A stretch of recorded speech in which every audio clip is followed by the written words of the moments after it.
Hot topics: Ukraine, Russia, Georgia, and Iran. This is what we're gonna talk about today. Hello there, I'm Elena, welcome to my channel Enough of Propaganda. Let's make truth available to everyone. So please, if you can, like, subscribe, share the information if you find this is informative and useful. And today we're gonna talk about several things. We're gonna talk about Ukraine a little bit, and compare legitimate Ukrainian President Volodymyr Zelensky to illegitimate usurper in Russia, Vladimir Putin.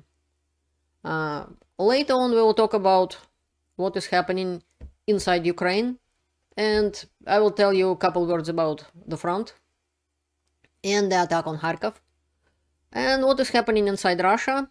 Also, we will talk a little bit about what has happened in Iran and about the situation in Georgia, about brave Georgian people who are standing up against Russian law, which Georgian government is trying to pass. Passed already, but it vetoed by the president of Georgia. Let's see how it goes in the end. I'll tell you some exciting news, how we kind of could help famous YouTuber and former military from the United States, Broe, collect money for Ukraine, and how much people actually collected. So let's go.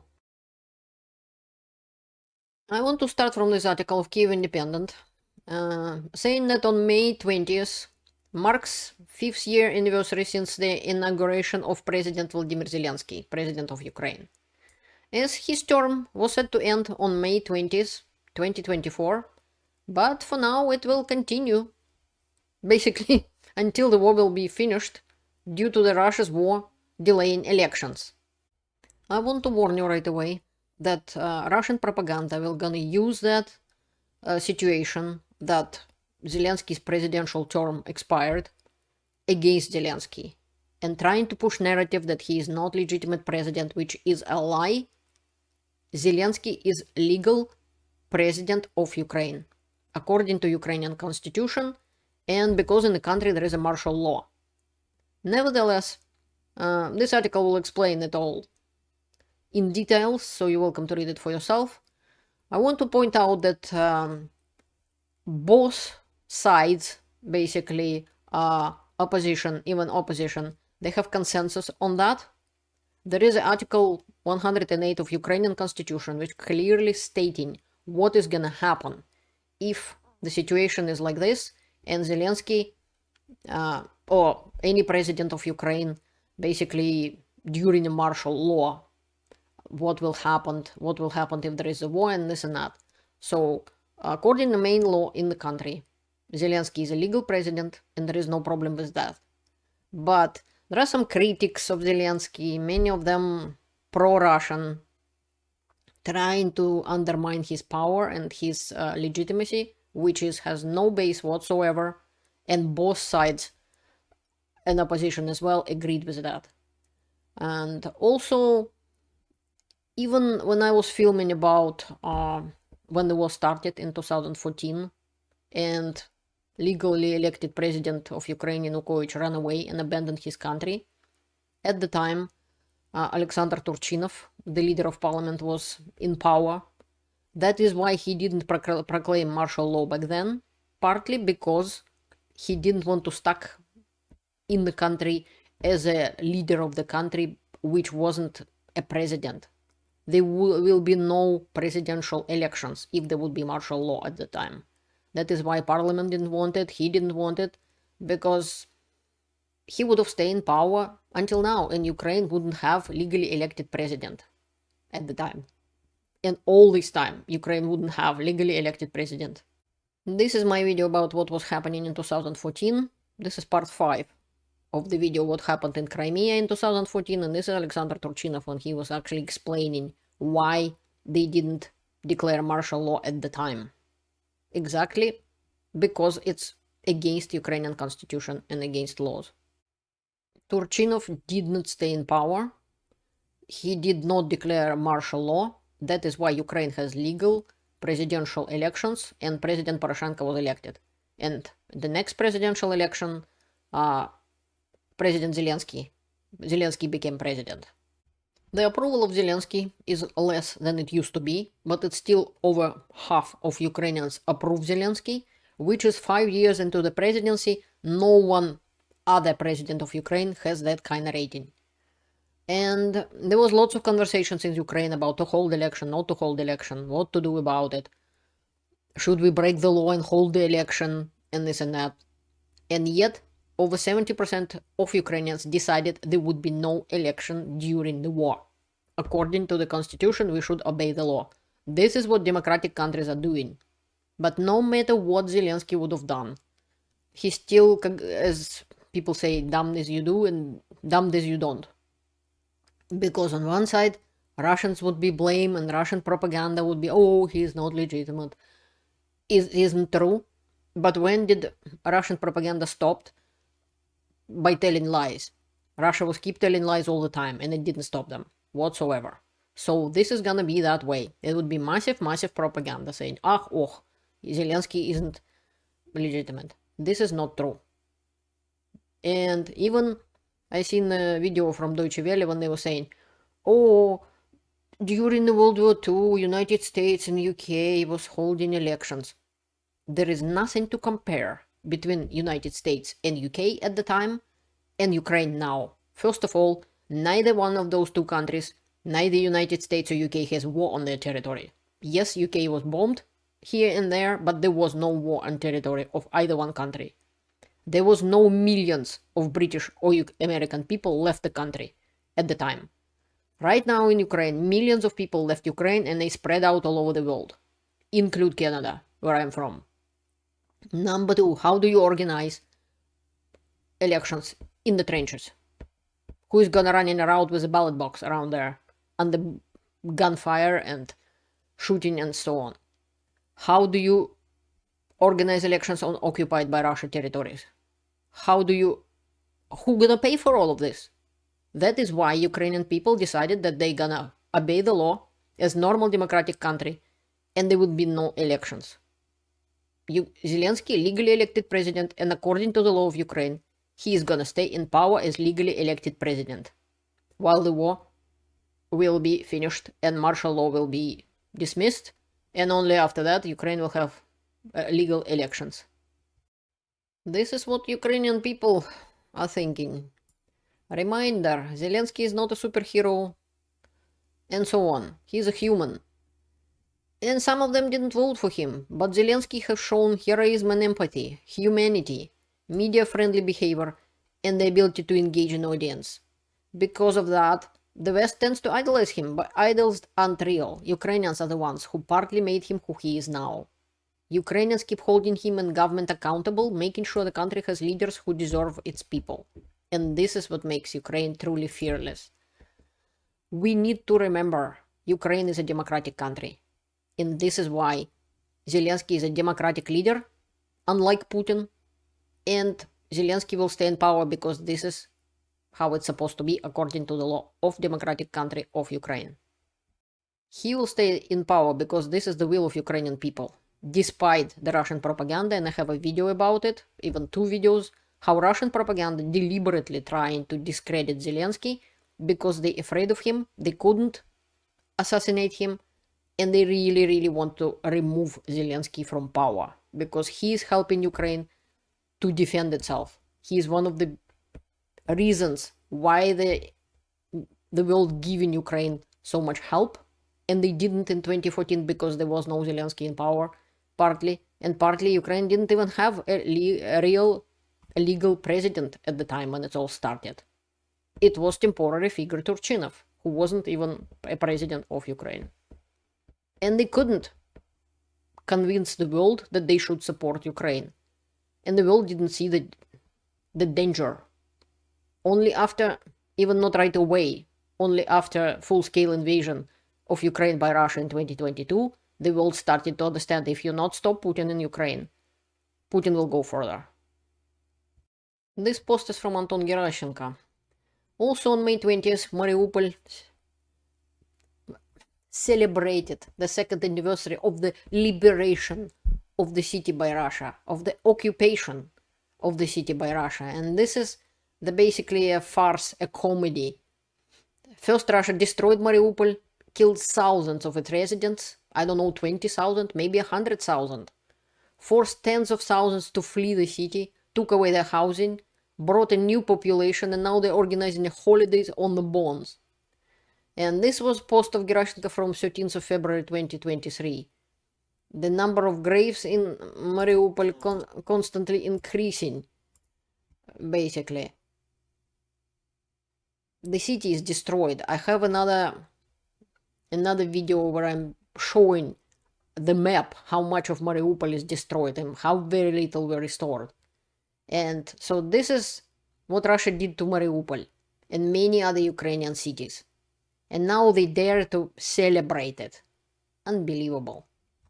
According to some information from TV Rain and Current Time, from the Ukrainian representatives who is responsible for collecting information about Mariupol, even some people from Mariupol who run away to Russia, trying to return back to their home city, they're not allowed to.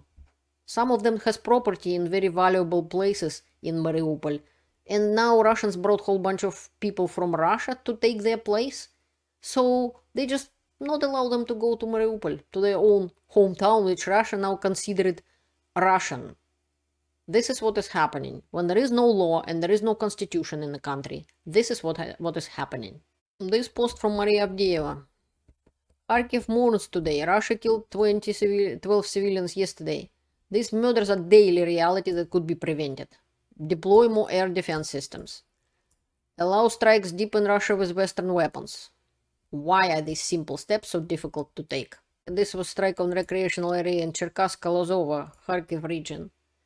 And this girl is severely wounded, and a doctor who tried to help her get wounded, and basically she lost also her beloved and her pregnant friend, and in serious condition herself. She's preparing for the surgery.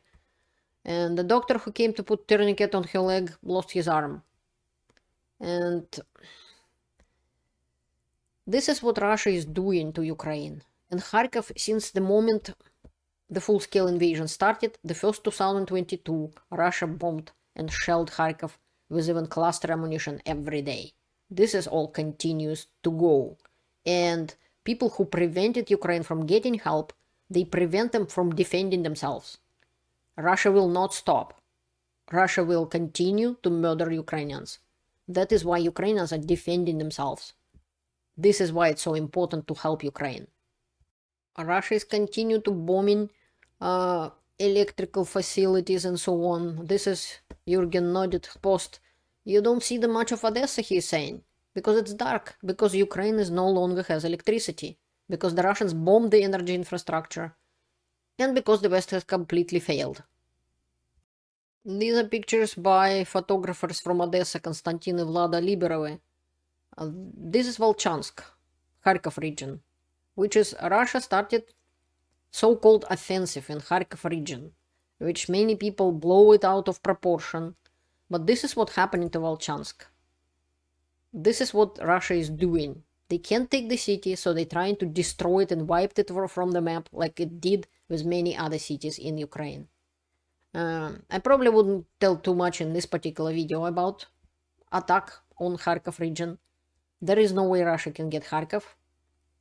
Even if they would have 70,000 troops, as was saying in the past, they don't have as much, something around 30 to 50.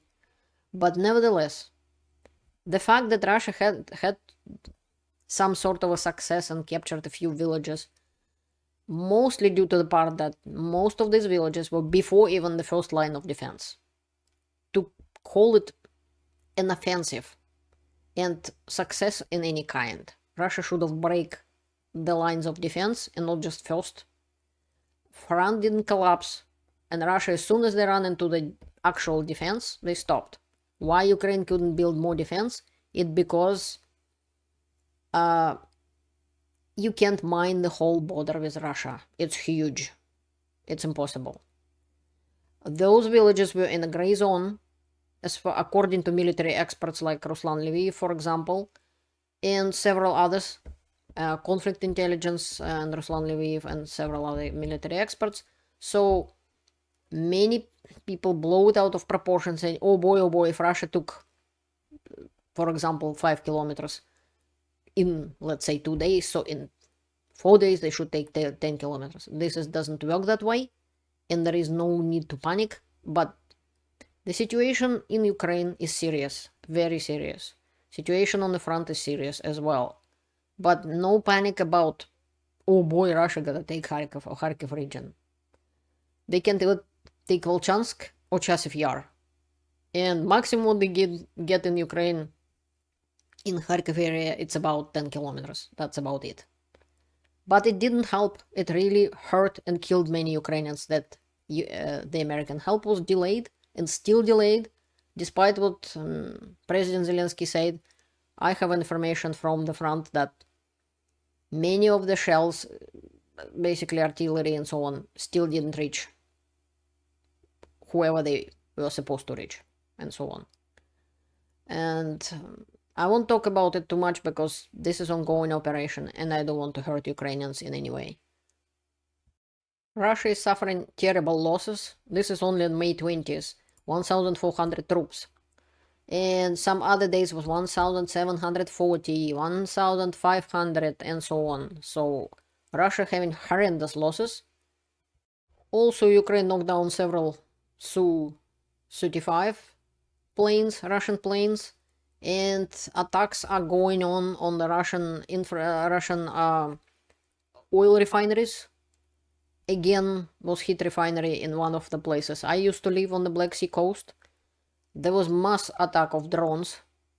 Someday over 100 drones, sometimes 80 drones on Novorossiysk, on Tuapse, and several other places. And this has really hurt Russian ability to fight the war.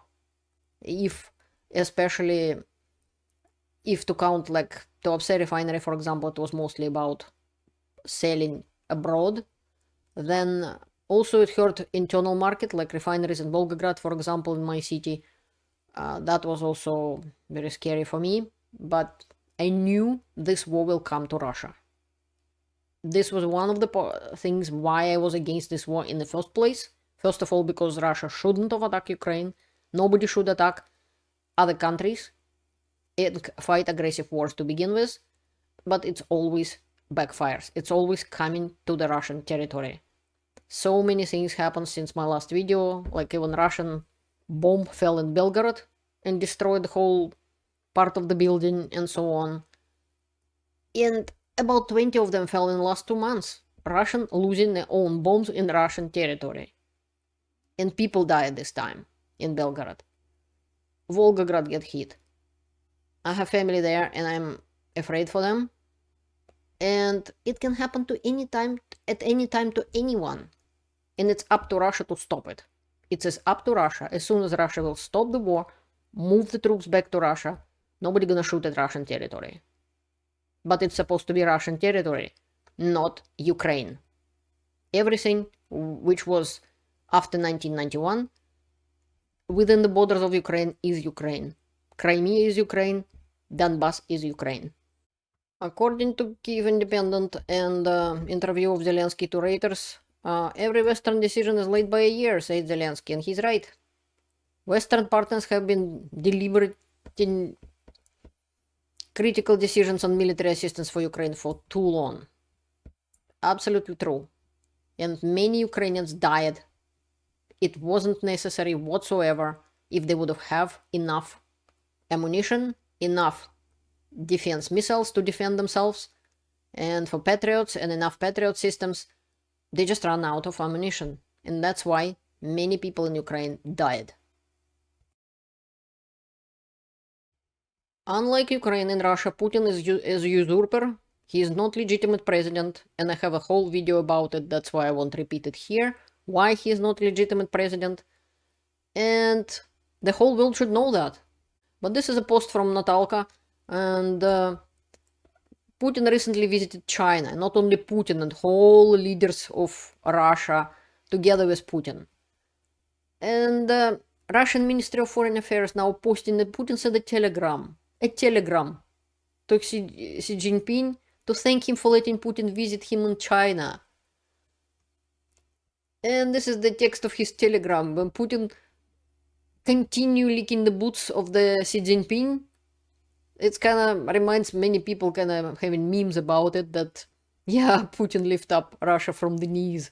Now Russia is on the knees in front of China.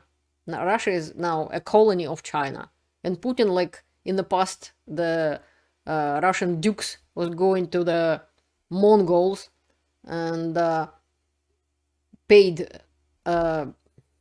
fees to the Mongols and received from them, it's like historical fact in Russian history, the authority given by Mongols that they could rule Russia. So now Putin went to China for the same purpose. Putin is illegitimate.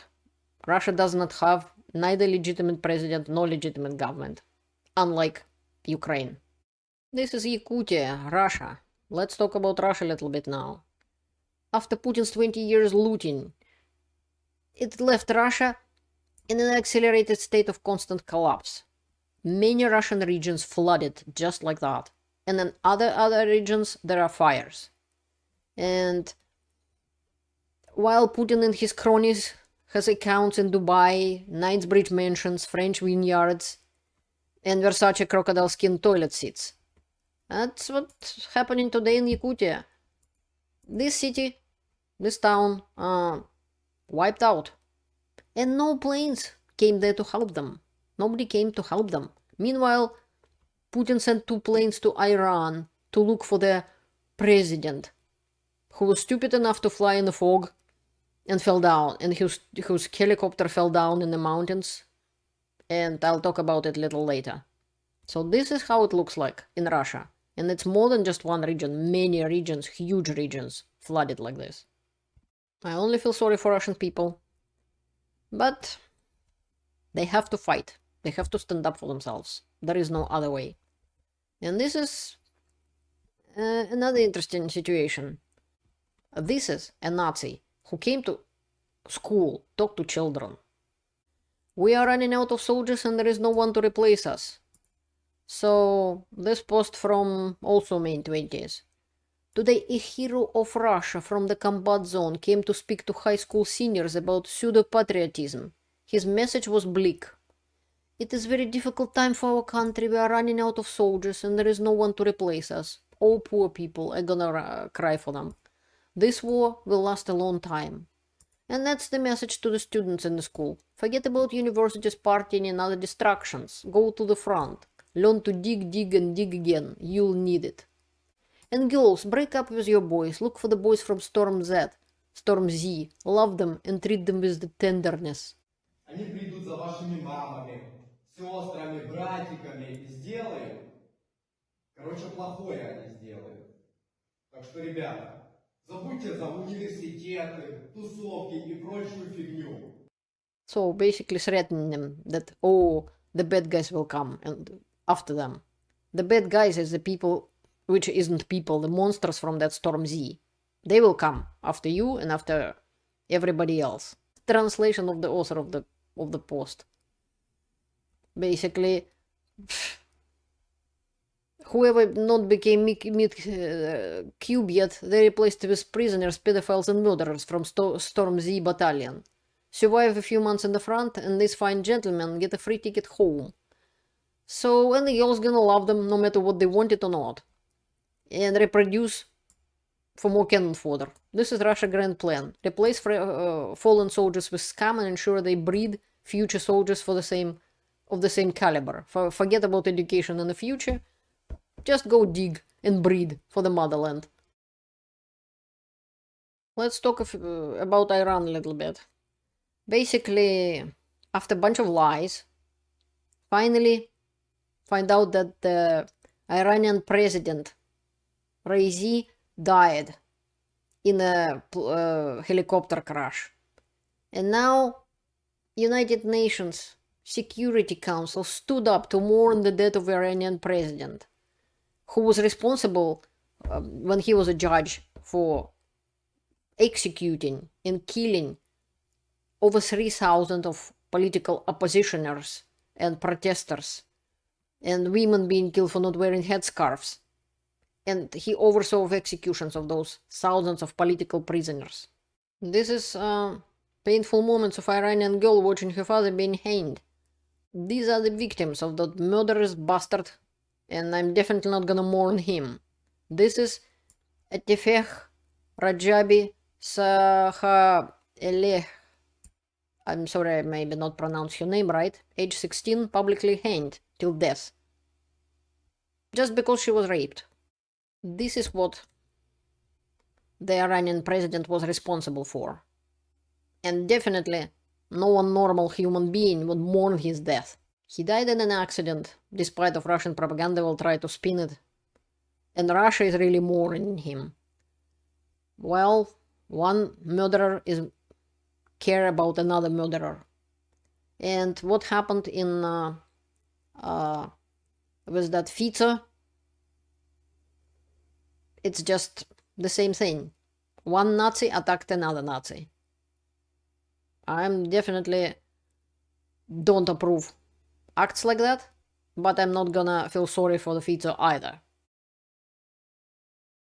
Let's talk about Georgia. This post from April, but mostly there are several big protests was going on and still going on in Georgia against the law which their government trying to implement about basically they call it a Russian law. This is the same thing. Basically, it's a law of foreign agents who is trying to, kind of like in Russia, to be used to squash protests and claim that everybody who is against Russia or against something which they're not happy in Georgia are basically foreign agents and the bad guys and influenced by foreign countries, which isn't true. This is the voice of Georgian people from Georgia who are defending their country. This is how many of them. This is May 17th. This is what Russians need to do. Georgians are brave enough to defend their country. And they are right. It's their country and they have a right to defend it. From Russia and from Russian aggression and from pro-Russian government.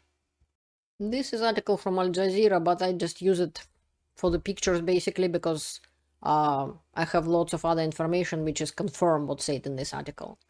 And the parliament did pass that law, which people were protesting against, but President Salome Zurabishvili said that the law is Russian in its essence, and she vetoed it.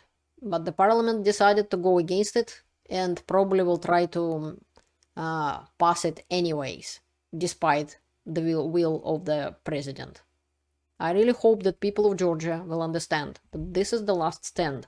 They have to stand up for their freedom now, or it will be too late. Russians didn't stand up in time, and now a whole bunch of laws passed, which Russians make it every time more and more dangerous and more difficult. They didn't stand up when they could have, and it still was possible. Now it's getting way worse and way more difficult. I hope Georgian people would stand strong, and my heart is with Georgia, with Georgian people. In the end of the video, I want to again wish happy birthday to great YouTuber Jake Broe.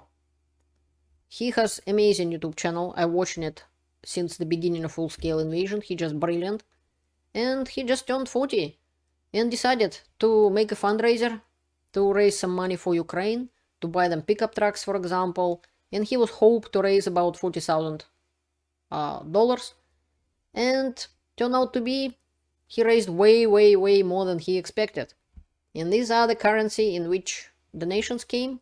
I personally donated as well.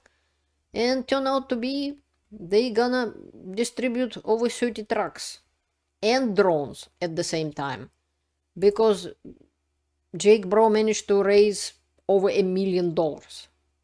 It seems that fundraiser is still open. It's still active. And this is what raised on this moment. $1,167,462.31. 15,488 donations. This is a post from Jake Broe. He's the 69th design for the 30th Brohicles going to Ukraine soon. It's going to be a bromada of them. Thank you so much again. I am happy for Jake Broe and congratulate him, not only with his birthday, but with such a great success of his fundraiser, which I helped as well, and hundreds of people saw my posts on Quora about this.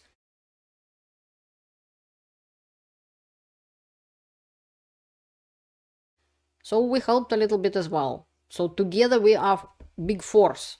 As you can see, people could just raise that kind of money in several days.